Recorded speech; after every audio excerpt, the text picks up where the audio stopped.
ఓం మహాగణాధిపతయే నమః. ఓం ఐం సరస్వత్యై నమః. శివాయ గురవే నమః. యా దేవీ సర్వభూతేషు మాతృరూపేణ సంస్థితా నమస్తస్తే నమస్తస్తే నమస్తస్తే నమో నమః. ఆపదరవహత్తారం దాతారం సర్వసంపదాం లోకాభిరామం శ్రీరామం భూయో భూయో నమామ్యహం. శ్రీరామ రామ రామేతి రమే రామే మనోరమే సహస్రనామ తత్తుల్యం రామనామవరాణమే. ఓం నమో భగవతే రుద్రావతారాయ శ్రీరామదూతాయ నమో నమః. జయ గురు దత్తాత్రేయాయ నమో నమః. యూట్యూబ్ ప్రేక్షకులందరికీ కూడా నమస్కారం అండి. నేను పాలపర్తి గురునాథ్ శర్మ, జ్యోతిషం వాస్తు సిద్ధాంతిని. మీకంతా కూడా ఈ రోజున ఈ యొక్క వేదిక్ జ్యోతిషం ప్రకారంగా ఈ యొక్క హనుమత్ జయంతి అంతా కూడా ఈ యొక్క విశ్వసన సంవత్సరం వైశాఖ మాసం దశమ్యాం పుణ్యతిథు ఎప్పుడైనా కానీ బహుళ దశమి, ఈ యొక్క వైశాఖ మాసంలో వచ్చే బహుళ దశమి అంతా కూడా పూర్వభద్ర నక్షత్రయుక్తంగా ఈ యొక్క దశమి అంతా కూడా ఈ యొక్క ఆంజనేయ స్వామి జయంతి అంతా కూడా దిగ్విజయంగా చేయడం జరుగుతుంది. దశమి తిథి రోజునంతా కూడా వైశాఖ మాసం వచ్చే దశమి తిథి రోజు అంతా కూడా ఈ యొక్క ఆంజనేయ స్వామి జయంతిగా తెలుగు రాష్ట్రాల్లో అంతా కూడా పుణ్య కార్యక్రమాలంతా కూడా ఆంజనేయ స్వామి వారికి పంచామృత అభిషేకము, విశేషమైన పూజ అంతా కూడా నిర్వహించడం, పుణ్యకార్యాలు, యజ్ఞాధికృతులు, మన్యసూక్త పారాయణ, పవమానసూక్త పారాయణ అంతా కూడా చేసుకోవడం, ఈ యొక్క పురుషసూక్త విధానంగా అంతా కూడా యజ్ఞాధికృతులు చేయడం, శ్రీరామ మూలమంత్ర జప అనుష్ఠానాలంతా కూడా ఆచరించడం, ప్రధానంగా ఆ యొక్క హనుమాన్ చాలీస పారాయణం అంతా కూడా భక్తులు దిగ్విజయంగా చేస్తుంటారు. ఈ యొక్క హనుమత్ జయంతి రోజున ఈ యొక్క హనుమంతుడి యొక్క చరిత్ర వినడం వల్ల మరియు హనుమంతుడి యొక్క విశేషాలు, ప్రధానంగా గ్రహదోషాల నివారణ కోసం హనుమంతుడికి ఎటువంటి పూజలు చేయాలి, ప్రధానంగా ఆంజనేయ స్వామి వారికి తమలపాకు పూజ ఏ రకంగా ఆచరించాలి, సింధూరాభిషేకాదులు ఏ రకంగా చెయ్యాలి, ప్రధానంగా విశేషమైన పూజ అభిషేకాది కార్యక్రమాలు కానీ యజ్ఞాది కృతులు ఆచరించుకోవడం వల్ల మేషాది ద్వాదశ రాశుల వాళ్ళకి ఎటువంటి పరిహారం చేసుకుంటే ఏ గ్రహదోషం అంతా కూడా పోయి వాళ్ళకున్న గోచారరీత్యా కానీ జన్మజాతకంలో ఉండే కానీ సకల గ్రహదోషాలంతా కూడా నివృత్తి అయ్యి నివారణ అయ్యి అందరికి కూడా అఖండమైన అష్టైశ్వర్య ప్రాప్తి, సీతారాముల అనుగ్రహం అంతా కూడా శీఘ్రంగా కలిగి శ్రీరామ పరబ్రహ్మ దేవతుడంతా కూడా అనంతమైన వరాలిచ్చే దేవుడు కావున భక్త సులభుడైన శ్రీరామచంద్రుడి యొక్క అనుగ్రహం అంతా కూడా అందరికీ లభిస్తుంది. ఈ యొక్క కేసరి నందుడైన ఆంజనేయ స్వామి అనుగ్రహం అంతా కూడా శ్రీరామదూతుడైన ఆంజనేయ స్వామి అనుగ్రహం అంతా కూడా శీఘ్రంగా లభించాలని చెప్పేసి ఈ యొక్క కార్యక్రమం అంతా కూడా చేయడం జరుగుతుంది. ప్రధానంగా ఈ రోజున ఈ యొక్క కంటెంట్లో అంతా కూడా ప్రతి విషయంలో కూడా భక్తిగా శ్రద్ధగా శ్రీరామచంద్ర స్వామిని అంతా కూడా ఎవరైతే భక్తిగా నామస్మరణ చేస్తుంటారో శ్రీరామ జయ రామ జయ జయ రామ రామ ఈ నామాన్ని ప్రతినిత్యం కూడా జపించిన మాత్రం చేతనే, విన్న మాత్రం చేతనే హనుమంతుడంతా కూడా అనుగ్రహం అంతా కూడా ఇస్తుంటాడట. రామ శబ్దాన్ని ఎక్కడైతే పలుకుతుంటారో, రామ అనేది అంతా కూడా శబ్దం ఎటువంటి పదం నుంచి వచ్చింది, అష్టాక్షరి మంత్రం నుంచి ఒక శబ్దము, మరియు పంచాక్షరి మంత్రం నుంచి అంతా కూడా మకార శబ్దం అంతా కూడా రావడం జరిగింది. నారాయణాయ అనే శబ్దం నుంచి ఓం నమో నారాయణాయ, ఈ నారాయణాయ శబ్దం నుంచి రకార శబ్దం మరియు ఓం నమ శివాయ అనే శబ్దం నుంచి ప్రధాన మకార శబ్దం అంతా కూడా రకార మకార శబ్దం అంతా కూడా ఓంకార స్వరూపానికన్నా శక్తివంతమైన ప్రధానంగా ఓంకార స్వరూపంగా ఉంటుంది. ప్రధానంగా బీజమంత్రం ఇదంతా కూడా రామ శబ్దం అనేది ప్రధానంగా అత్యంత పుణ్యప్రధానమైన శబ్దం. ప్రధానంగా ఈ శబ్దాన్ని ప్రధానంగా ఈ నామాన్ని ఎవరైతే ఉచ్చరించిన మాత్రం చేతనే జన్మాంతరమైన కోటి జన్మల పాపాలంతా కూడా పోయి, కోటి పాపాలంతా కూడా పోయి ఈ యొక్క అఖండమైన దేవతా అనుగ్రహం అంతా కూడా శ్రీరామచంద్ర స్వామి అనుగ్రహం అంతా కూడా పొందే విధంగా భక్త సులభుడైన శ్రీరామచంద్ర స్వామి అనుగ్రహం అంతా కూడా ఒక అనుగ్రహం అంతా కూడా లభిస్తుంది. తద్వారా రామ రామ రామ అనే శబ్దాన్ని అంతా కూడా జపం చేయండి. తద్వారా నామస్మరణ మాత్రం చేతనే భగవంతుడు భక్త సులభుడు కావున కలియుగంలో ఎవరైతే కనుక నామస్మరణ చేస్తూ ఉంటారో వాళ్ళకంతా కూడా అఖండ యజ్ఞాతి క్రతువులు చేసుకున్న ఫలితం అంతా కూడా లభిస్తుంది. తద్వారా ఆంజనేయ స్వామి వారు కూడా ప్రధానంగా రామభక్తిని అంతా కూడా చాటింపు చేశారు కావున రామ శబ్దాన్ని అంతా కూడా పలికడం మాత్రం చేతనే రామనామానికి రాముడి కన్నా ఎక్కువ శక్తి ఉంది అని చెప్పేసి నిరూపణ చేశారు. ప్రధానంగా శ్రీరామచంద్ర స్వామి కన్నా రామ శబ్దానికి ఎక్కువ శక్తి ఉంది అని చెప్పేసి అన్నారట.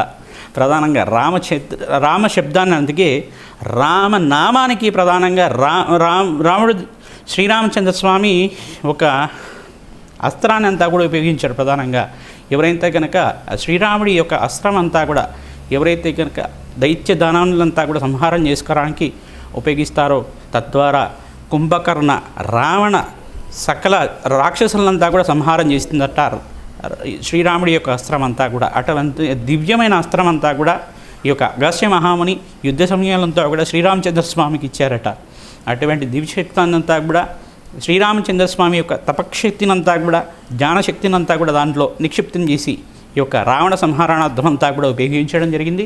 అటువంటి శ్రీరామచంద్రస్వామి అంతా కూడా అఖండమైన శుభప్రదమైన అనుగ్రహించే దేవుడు కావున కోటి యజ్ఞాల ఫలితం అంతా కూడా లభిస్తూ ఉంటుంది. అందరికి కూడా భక్తులకంతా కూడా శీఘ్రంగా వరాలిచ్చే దేవుడు కావున అందరూ కూడా భక్తిగా శ్రద్ధగా శ్రీరామ కోటి నామాన్ని రచించండి, లేదా శ్రీరామ జపాన్నైనా చేయండి, శ్రీరామ యజ్ఞాధికృతులు చేయండి. తద్వారా లోక కళ్యాణం కలుగుతుంది. తద్వారా సీతారామచంద్రస్వామి యొక్క అనుగ్రహం అంతా కూడా, ఆంజనేయ స్వామి అనుగ్రహం అంతా కూడా లభిస్తుంది. కావున అందరికీ శ్రీరామచంద్రస్వామి అనుగ్రహం అంతా కూడా లభించాలని చెప్పేసి ఈ కార్యక్రమం అంతా కూడా చేయడం జరుగుతుంది. ప్రధానంగా చూసుకుంటే ఈ యొక్క శ్రీరామ జననం ఈ రకంగా జరిగింది. త్రేతాయుగంలో అంతా కూడా లోకకంఠకుడైన రావణ పరబ్రహ్మ అని చెప్పేసి అంటారు. ఈయన రాక్షసుడైనప్పటికి కూడా బ్రహ్మవంశంలో పుట్టాడు కావున, బ్రాహ్మణ వంశంలో పుట్టాడు కావున రావణ పరబ్రహ్మ అని చెప్పేసి అంటారు. రావణ బ్రహ్మ, రామ బ్రహ్మ అంటారు. ఈయనంతా కూడా రావణ బ్రహ్మ అని చెప్పేసి అంటారు. ఈ యొక్క రావణ బ్రహ్మకి అంతా కూడా ఈ యొక్క సకల శాస్త్రాలకి సకల వేదాలు అనుష్ఠానం చేసిన వాడైనప్పటికీ కూడా, సకల వేదాలు ఉన్నాయి చదివినప్పటికీ కూడా, అఖండమైన జ్ఞాన సంపన్నమైనప్పటికీ కూడా దుర్వ్యసనాల వల్ల, ఈ యొక్క స్త్రీ యొక్క ఆకర్షణ వల్ల, స్త్రీ యొక్క దూషణ వల్ల కానీ, స్త్రీ యొక్క ఆకర్షణ వల్ల కానీ, ఒక చిన్న పాపం వల్ల తన జీవనాన్ని, తన వంశాన్ని అంతా కూడా నిర్మూలన చేసుకునే విధంగా పాపాన్నంతా కూడా ఈ యొక్క రాక్షసుడు యొక్క జీవన విధానం అంతా కూడా ఆ కర్మశేషం పాపకర్మ వల్ల, ఆయన చేసుకున్న పాపకర్మ వల్ల ఆయన వంశం నాశనమైంది. తద్వారా అఖండమైన తంత్రజ్ఞాన సంపన్నుడైనప్పటికీ, సకల శాస్త్ర సంపన్నుడైనప్పటికీ కూడా ఈ యొక్క మానవుడి చేతిలో మరణం అనేది ఆయనకి సంభవిస్తుందని చెప్పేసి తద్వారా నంది శాపం అంతా కూడా ఇవ్వడం జరిగింది. ఈ యొక్క వానరుల చేతుల్లో అంతా కూడా గర్వభంగం జరుగుతుందని చెప్పేసి నందీశ్వరుడు అంతా కూడా రావణ బ్రహ్మకంతా కూడా శాపం ఇవ్వడం జరిగింది. అంతా కూడా ఇతిహాసంలో చూసుకుంటే రామాయణంలో అంతా కూడా శ్రీరామచరణం ఈ రకంగా జరిగింది. దశరథ మహారాజుకంతా కూడా అయోధ్యనంతా కూడా పరిపాలన చేసే మహారాజు అంతా కూడా ఇక్ష్వాకు వంశంలో ఉండే మహారాజు, రఘువంశానికి చెందిన మహారాజు అంతా కూడా దశరథ మహారాజు. ఆయనంతా కూడా దశరథుడికి ప్రధానంగా దశరథ మహారాజుకి 60,000 సంవత్సరాల దాకా సంతానం లేనప్పటికీ కూడా ఈ యొక్క వశిష్ఠ మహాముని చెప్పారన్నమాట. ఇప్పుడైతే కనుక ఋష్యశృంగ మహర్షితోటి నీ రాజ్యంలో తీసుకొచ్చి యజ్ఞాధికృతులు చేయడం వల్ల, ఈ యొక్క పుత్రకామేష్టి యాగం చేయడం వల్ల దేవతా శక్తితో ఉన్న దివ్యమైన సంతానం కలుగుతుంది నీకంతా కూడా అని చెప్పేసి చెప్పడం జరిగింది. ఆ ఋష్యశృంగ మహర్షి అంతా కూడా తీసుకురావడం జరిగింది.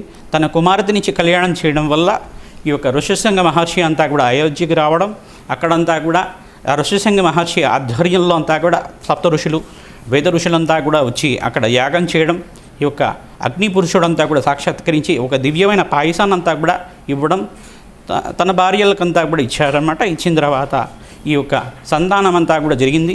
ఈ యొక్క రామ లక్ష్మణ భర్త శక్తినిధనంతా కూడా పుట్టారన్నమాట. తద్వారా శ్రీరామ జననం అంతా కూడా జరిగింది. ఇక్కడ శ్రీరామ జననం ఇతిహాసం అంతా కూడా వినడం వల్ల మనకి జన్మాంతరమైన పుణ్యప్రాప్తి కలుగుతుంది. అఖండమైన పుణ్యప్రాప్తి వల్ల కోటి యజ్ఞాన ఫలితం కలుగుతుంది. శ్రీరామచంద్రస్వామి అనుగ్రహం అంతా కూడా లభిస్తుంది. బాలకాండలో అంతా కూడా చూసుకుంటే శ్రీరామ జననం ఇతిహాసం అంతా కూడా వినడం వల్ల, బాలకాండనంతా కూడా పారాయణం చేసుకోవడం వల్ల అఖండమైన తేజవంతమైన జీవితం లభిస్తూ ఉంటుంది. సర్వ పాపాలంతా నివృత్తి జరిగి అష్టైశ్వర ప్రాప్తి కలుగుతుందని చెప్పేసి ఇతిహాసం చెప్పడం జరిగింది.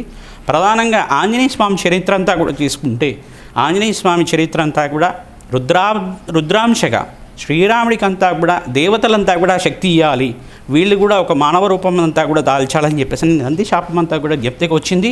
దేవతలకంతా కూడా ఈ యొక్క రుద్రాంశగా అంతా కూడా పరమేశ్వరుడు అంశగా అంతా కూడా ఎక్కడైతే మహావిష్ణువు అంతా కూడా స్వామివారు అంతా కూడా అవతారం ఎత్తుంటారు, పరమేశ్వరుడు అంతా కూడా సహాయం చేయడానికి అక్కడ అవతారం ఎత్తుంటారు.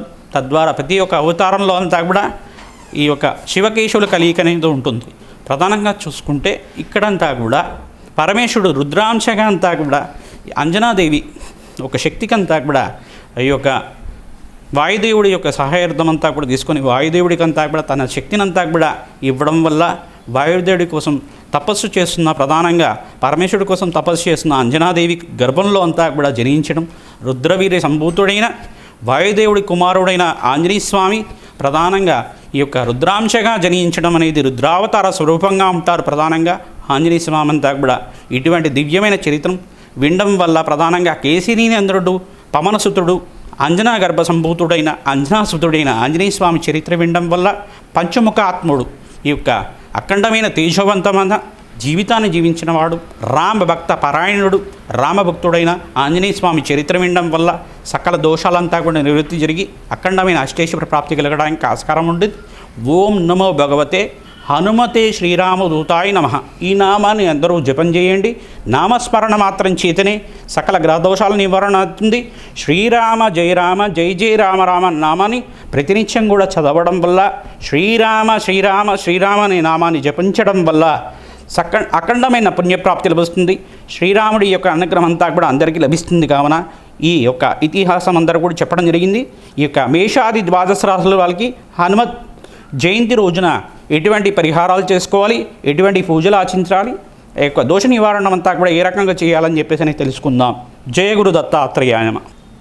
మిథున రాశి వాళ్ళకి ప్రధానంగా హనుమత్ జయంతి రోజున విశ్వవసన సంవత్సరం వైశాఖ మాసం బహుళ దశమి రోజున అంతా కూడా సంభవిస్తుంది. మే నెల మాసంలో ప్రధానంగా చూసుకుంటే 22వ తారీఖు అంతా కూడా హనుమత్ జయంతి సంభవించింది. కావున ఈ రోజున ఎవరైతే కనుక హనుమతారాధన నిత్యం చేసుకుంటూ ఉంటారో సకల గ్రహ దోషాల నుంచి బయటపడడానికి ఆస్కారం ఉంటుంది. మిథున రాశి వాళ్ళకి ప్రధానంగా చూసుకుంటే జన్మస్థ గురుయోగం అంతా కూడా ఉంది. గోచారరీత్యా ఇది మిశ్రమైన ఫలితాలు కూడా ఇస్తుంది. మీకంతా కూడా శ్రమతో కూడిన సంపాదన.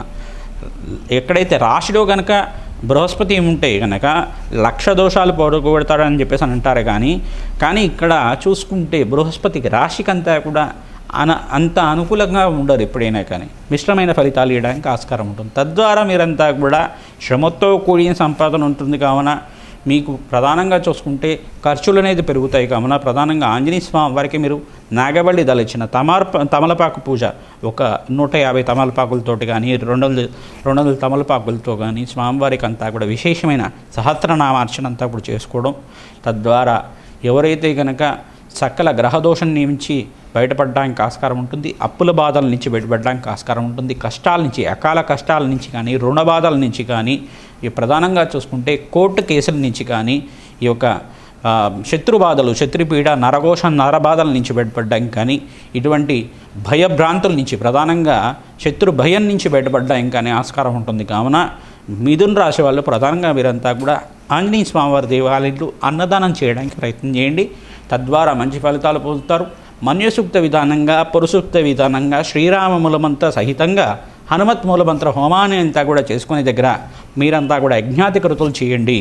ఈ హోమాది కార్యక్రమాలు చేయడం వల్ల ప్రతినిత్యం శ్రీరామ జపాన్ని జపం చేసుకోవడం వల్ల మీకు ఆనవాయితీ ఉంటే కనుక భక్తి శ్రద్ధగా ఈ యొక్క శ్రీరామ కోటి జపాన్నంతా కూడా నామాన్నంతా కూడా రచించడం అంతా కూడా మొదలుపెట్టండి. ఈ యొక్క శాస్త్ర పద్ధతిలో అంతా కూడా వేద పద్ధతిలో అంతా కూడా నియమాలు పాటిస్తూ శ్రీరామ కోటి నామాన్నంతా కూడా రాయడం వల్ల నియమాలన్నీ కూడా పుస్తకంలో ఉంటాయి.